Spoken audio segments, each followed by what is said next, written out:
The Houthis claiming attacks on two Saudi oil tankers as the Iran-backed group's blockade threatens shipping in the Red Sea, forcing other oil tankers to change course. Secretary of State Marco Rubio speaking about the attacks this morning. Listen to this.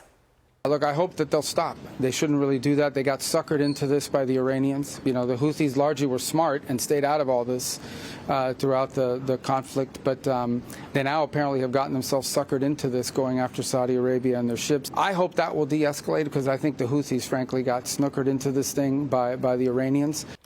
And a U.S.-based risk advisor focused on Yemen said the attacks could prompt a military response by Saudi Arabia, an Iranian adversary that has relied on Red Sea routes in recent months to export millions of barrels of oil.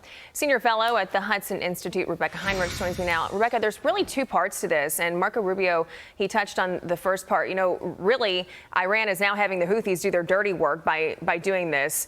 And the second part, if these attacks continue, how is this going to affect the price of oil globally? Right. So the Houthis are an Iranian proxy group. So they're funded and they're paid for by the Iranians. And so part of the United States' objective in degrading the Iranian military so much and squeezing them economically is to make sure that they cannot fund and support all these other arms of their operations to destabilize the rest of the Middle East. And so far, as Secretary Rubio said, the Houthis have largely stayed out of this fight, which has been hugely helpful. And so for the Houthis to now be joining into this, they're clearly doing it at the direction of the Iranians. And they are an enemy of Saudi Arabia. And Saudi Arabia in the past has been the one who's worked with the United States to take out the Houthis along the Red Sea to make sure the Red Sea stays open. So this is an escalation. Again, though, I would put the blame on the part of the Iranians. Yeah, and I'll get to Saudi Arabia and the Trump administration. They reached a landmark deal. I'll get to that in a second. But when it comes to these oil tankers, do you think Saudi Arabia needs to respond to this, even though they've stayed out of it with Iran?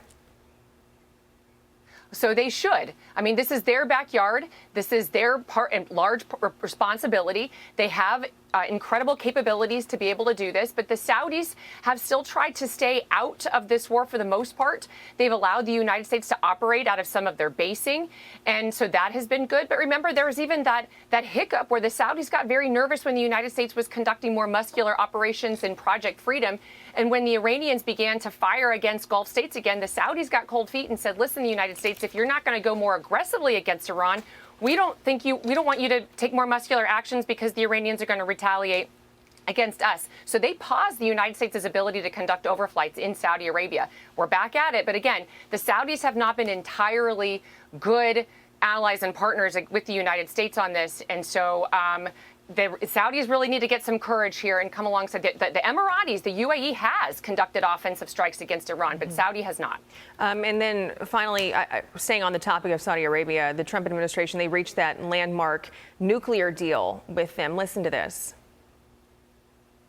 Saudi Arabia has been an ally of the United States since the nation's forming, and I'm thrilled in our efforts and where this is going. This will be top level, highest standards for nuclear safety and safeguards ever done. Nuclear cooperations are long-term and strategic. They're about energy, but they're about partnership. America is a leader in this technology. We're launching a nuclear renaissance. You're going to hear a lot about American nuclear technology being spread around the world.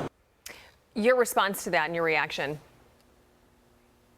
So I agree with Secretary Wright that we need to have strong U.S.-Saudi partnership, and I'm glad that we are making improvements in that area. But I am not cheering this agreement. Why? It does allow the United States companies to come in and develop civil nuclear energy with the Saudis, and that boxes out China and Russia, which is critically important. But this deal does not have the gold standard safeguards that the UAE, for instance, has that prevents the Saudis from having any domestic enrichment capabilities. So I am concerned about the proliferation, the possibility that one day Saudi Arabia could have a nuclear weapon. So Congress is going to have to approve this. We're approaching 25 years since 9/11. Regimes can change. So I think that we should take this slowly and make sure the Saudis normalize relations with the Israelis first before we move forward with this kind of deal. Yeah, I think there's going to be a lot of pause that comes along with this. Rebecca, thank you so much for your time.